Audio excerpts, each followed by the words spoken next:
વિડીયોની અંદર તમે જે આઈશર ટ્રેક્ટર જોઈ શકો છો તે આઈશર ટ્રેક્ટર વેચવાનું છે ભાઈને. તમને જે વિડીયોમાં આઈશર ટ્રેક્ટર જોવા મળી રહ્યું છે એ ભાઈને તાત્કાલિક ટ્રેક્ટર વેચી દેવાનું છે.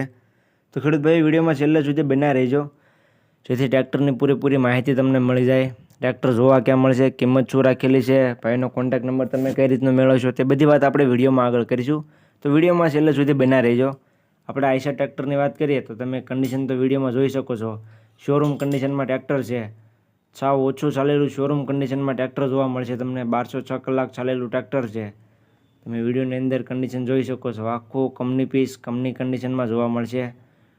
95% ટ્રેક્ટરના ટાયર છે. 90-95% ચારે ચાર ટાયર 90-95% જોવા મળશે. ટ્રેક્ટરના ચારે ચાર ટાયરની કન્ડિશન પણ તમે જોઈ શકો છો વિડીયોની અંદર. સારી કન્ડિશનમાં ટ્રેક્ટર છે. આખું શોરૂમ કન્ડિશન ટ્રેક્ટર જોવા મળશે તમને. કંપની ફિટિંગ કંપની કલર તમે જોઈ શકો છો. મોડલની વાત કરીએ તો ટ્રેક્ટરનું મોડલ છે 2020નું. આઈશર 368 ટ્રેક્ટર તે તમે વિડીયોમાં જોઈ શકો છો. તેનું મોડલ 2020નું છે. આખું શોરૂમ કન્ડિશનમાં ટ્રેક્ટર જોવા મળશે તમને. સાચવેલું ટ્રેક્ટર છે. માત્ર ને માત્ર 1206 કલાક ફરેલું ટ્રેક્ટર છે. સાવ ઓછું ચાલેલું ટ્રેક્ટર જોવા મળશે તમને. શોરૂમ કન્ડિશન આખું કંપની પીસ તમે વિડીયોની અંદર કન્ડિશન ચેક કરી શકો છો. આઈશર 368 આખું ટ્રેક્ટર કંપની કન્ડિશનમાં જોવા મળશે. ત્યાર પછી કિંમતની વાત કરીએ તો કિંમત ભાઈએ રાખેલી છે 4,70,000.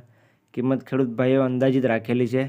કિંમતમાં ફેરફાર થઈ જશે. રૂબરૂ સ્થળ પર જાઓ, રૂબરૂ સ્થળ પર જઈ કન્ડિશન ચેક કરો, ભાઈ સાથે બેઠક કરો એટલે કિંમતમાં થોડો ઘણો ફેરફાર થઈ જશે.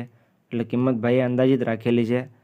તમે જે કોઈને લેવું હોય તે દેવાભાઈનો કોન્ટેક્ટ કરી લે. ટ્રેક્ટરના માલિક દેવાભાઈનો કોન્ટેક્ટ નંબર આપણે વિડીયોમાં છેલ્લે આપી દઈશું. તેનો કોન્ટેક્ટ કરી લેવો.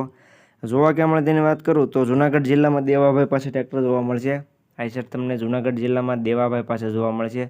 દેવાભાઈનો કોન્ટેક્ટ નંબર તમને વિડીયોમાં જોવા મળી જશે અને વિડીયોની નીચે પણ હું આપી દઈશ.